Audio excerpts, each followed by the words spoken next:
एक समय की बात है। बिरजू नाम का युवक मलखानपुर गांव में रहा करता था।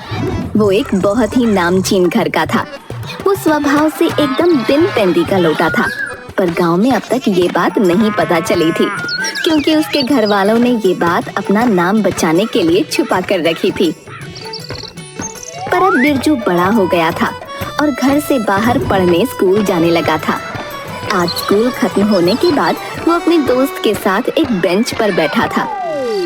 यार बिरजू, तू तो बहुत ही बड़े घर से आता है, इसलिए गुरुजी भी तुझे कुछ नहीं कहते और हमें हमेशा डांटते रहते हैं। मेरे लिए भी कुछ करो ना, ताकि मुझे भी गुरुजी डांटा ना करें। हाँ, ये मेरे पिताजी का ही स्कूल है, इसीलिए मैं कुछ भी करूं बच जाता हूँ। तुम सब चिंता मत करो, जो कुछ होगा मैं संभाल लूंगा। सच? तो मैं जितनी चाहे उतनी मस्ती कर सकता हूँ? हाँ सच। अब दिल खोल के मस्ती होगी। बिरजू की बात सुन दोनों खूब मस्तियाँ करने लगे और इसी मस्ती में बिरजू से एक खिड़की टूट गई। रिंकू वहाँ से भागने लगा और आवाज सुनकर एक गुरुजी वहाँ आ गए। बिरजू आलस के मारे वहाँ से भाग नहीं पाया। गुरुजी ने रिंकू को भागते देखा और बिरजू से पूछा, क्यों बिरजू, ये तुमने किया है? वो गुरुजी बिरजू डर गया था, पर उसे अचानक कुछ सूझा और उसने कहा, गुरुजी, आपने रिंकू को अभी भागते देखा? हाँ, उसी ने तोड़ा है गुरुजी। क्या? आने दो, कल बताता हूँ उसे।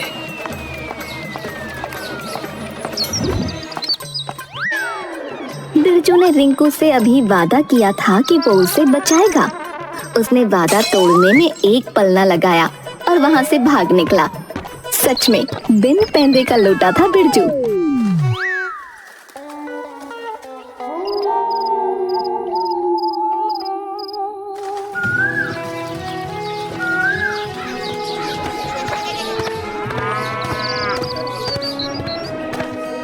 कुछ दिन बीते और बिरजू स्कूल से अपनी साइकिल पर घर लौट रहा था।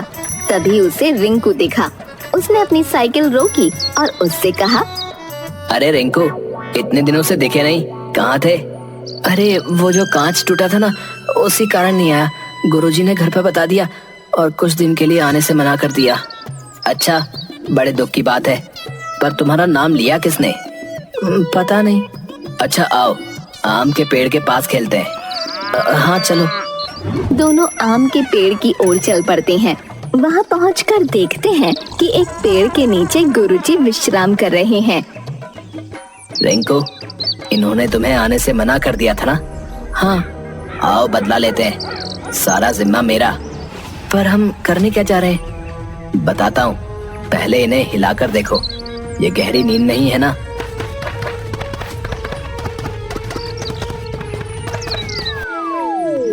बिरजू उन्हें हिला डुलाकर देखता है, पर वो उठते नहीं।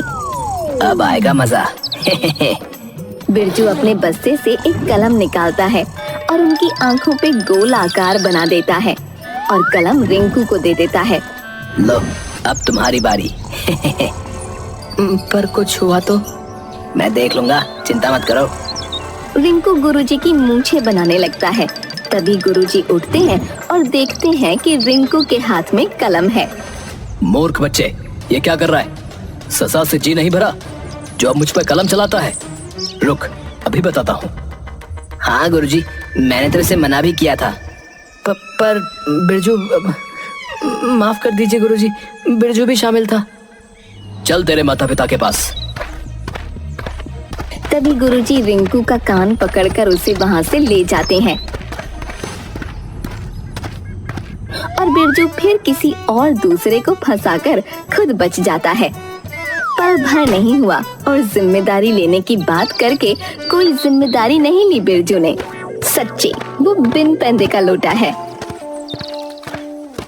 अब ये बात जमींदार को पता चल गई थी और जमींदार आज इसी कारण बिरजू को कमरे में बिठाकर एक वैद्य को बुला लाए थे।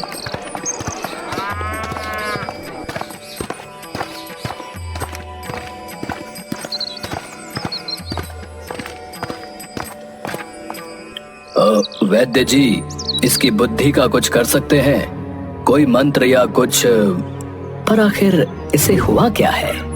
वैद्य जी क्या ही बताऊं, इसने नाक कटा दी है मेरी पूरे गांव में। बस अपने मन की करता है, जहां अपना फायदा देखता है वहीं लुढ़क जाता है और दूसरों को फंसा देता है, बिन पेंदी के लोटे की तरह। हाँ, बस सही समझ रहे हैं आप। कुछ करिए, वरना किसी दिन ये मुझे ना फंसा दे। आप चिंता ना करें, अभी एक जड़ी बूटी देता हूँ, ये ठीक हो जाएगा। बस रोज समय पर खिला दीजिएगा, मैं रोज इसे देखने आऊंगा। बहुत बहुत धन्यवाद वैद्य जी। जमींदार जड़ी बूटी लेता है और वैद्य जी वहाँ से चले जाते हैं।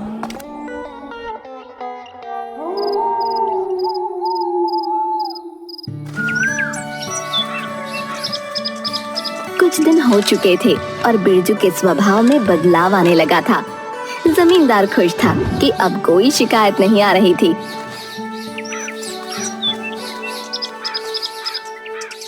तभी एक दिन वैद्य जी आए।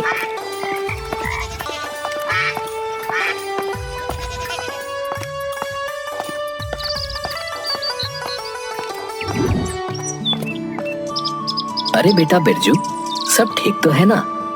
हाँ वैद्य जी, सब ठीक है, बस थोड़ा ऊब सा गया हूँ। अच्छा, चलो तब मेरे साथ आओ, मैं तुम्हें घुमा लाता हूँ बिरजू, कुछ मन बहल उठेगा तुम्हारा। अच्छा, वैसे चलना कहाँ होगा? बस पास ही के गांव में जाना है। ठीक है चलिए, पर मैं गांव में नहीं जाऊंगा, वरना आपका काम देखकर ऊबन और बढ़ जाएगी। ठीक है, तुम खेतों के पास टहल लेना, तब तक मैं एक इलाज करके लौट आऊंगा। अब चलो।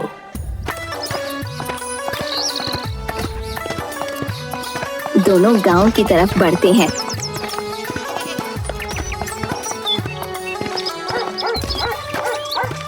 रास्ते में वैद्य जी बिरजू से कहते हैं, बेटा बिरजू, अब तो तुम्हें दूसरों को परेशानी में डालने का मन नहीं करता ना? नहीं वैद्य जी, पर मैं ये नहीं समझ पाता कि सब मुझे बिन पेंदी का लोटा क्यों कहते हैं।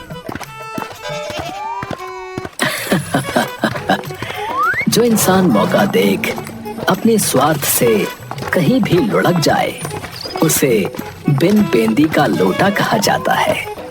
अच्छा, तो ये बात है, पर मैं क्या करूं इसमें? मैं डर जाता था और फिर ऐसी हरकतें कर देता था। हाँ, पर अब तो तुम ठीक हो गए हो, मैंने उपचार जो कर दिया है तुम्हारा।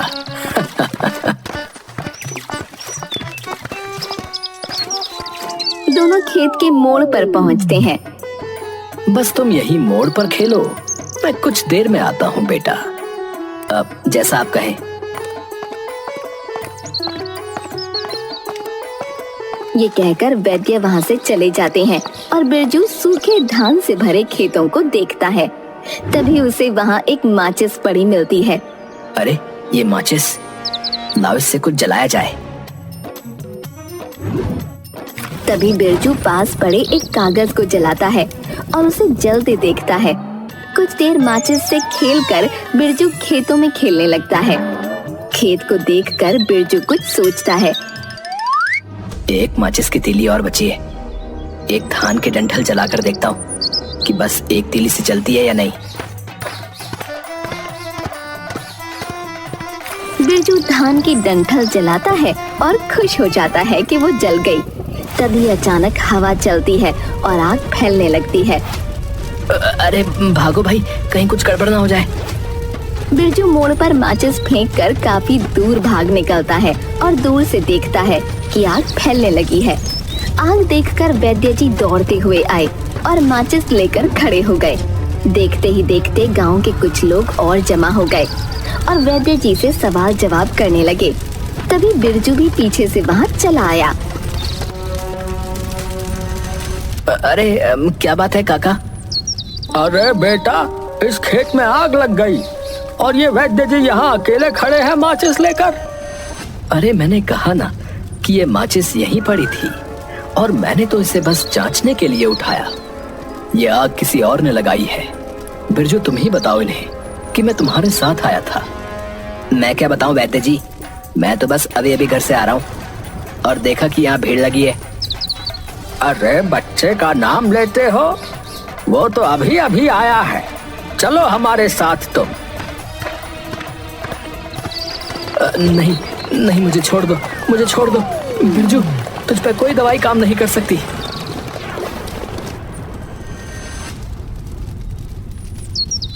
सब वैद्य को लेकर चले गए और बिरजू ने कहा, सच ही है, मैं बिन पेंदी का लौटाई हूँ।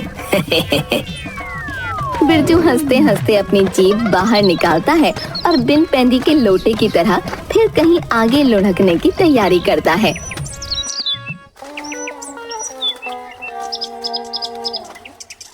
जमींदार बहुत त्रस्त हो गए थे। बिरजू का इलाज कैसे करवाएं उनकी समझ में नहीं आ रहा था। वो परेशान होकर खुद से बातें कर रहे थे। पता नहीं ये मेरा बेटा कब समझेगा। बेचारे वैद्य जी अब किसी का इलाज ही नहीं कर रहे इस बिरजू की वजह से। लगता है कि इसे इसकी ही दवाई का स्वाद चखाना होगा, तभी ये समझ पाएगा।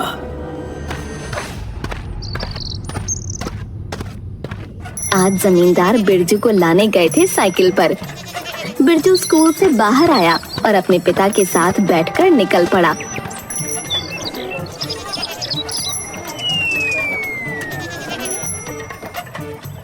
रास्ते में जमींदार को एक छत्ता देखकर तरकीब सूझी। उन्होंने पेड़ के पास साइकिल रोकी और बिरजू से कहा, बेटा बिरजू, शहद खाने का मन हो रहा है। हाँ पिताजी, खिलाइए खिलाइए। वो छत्ता देख रहे हो, उस पर पत्थर मारो और फिर साइकिल पर बैठ जाना। ऐसे मधुमक्खियों को दौड़ाकर हम पीछे छोड़ देंगे और तुम्हें शहद खिला दूंगा मैं। सच? अभी मारता हूँ पत्थर। तभी बिरजू जोर से छत्ते पर एक पत्थर मारता है और जमींदार बिना बिरजू को बिठाए ही साइकिल लेकर भाग निकलता है। बिरजू भी पीछे पीछे भागता है। अरे पिताजी बचाइए, ये मुझे काट खाएंगी। बचाइए पिताजी, बचाइए, बचाइए। अब समझा खुद को बचाने के लिए दूसरों को मुसीबत में डालना कैसा लगता है। बिठा लीजिए पिताजी, आज के बाद कभी नहीं करूंगा। बस एक बार माफ कर दीजिए। सच में? हाँ, माफ कर दीजिए पिताजी। जमींदार साइकिल रोकता है और बिरजू तेजी में लपक कर बैठ जाता है और दोनों भाग निकलते हैं। अब समझा बेटा, बिन पेंदे का लोटा कहीं भी लुढ़कता है, लेकिन इंसान को अपनी बात पर बने रहना चाहिए और जिम्मेदारियां लेनी चाहिए और एक स्थान पर बने रहना चाहिए, समझे? हाँ पिताजी, क्षमा करिएगा, अब से मैं कभी भी ऐसा नहीं करूंगा। अब जब बिरजू ने अपनी दवाई चखी तो उसे अपने किए का एहसास हुआ। बिरजू ने अपने किए पर गौर किया और आगे उसमें सुधार लाया।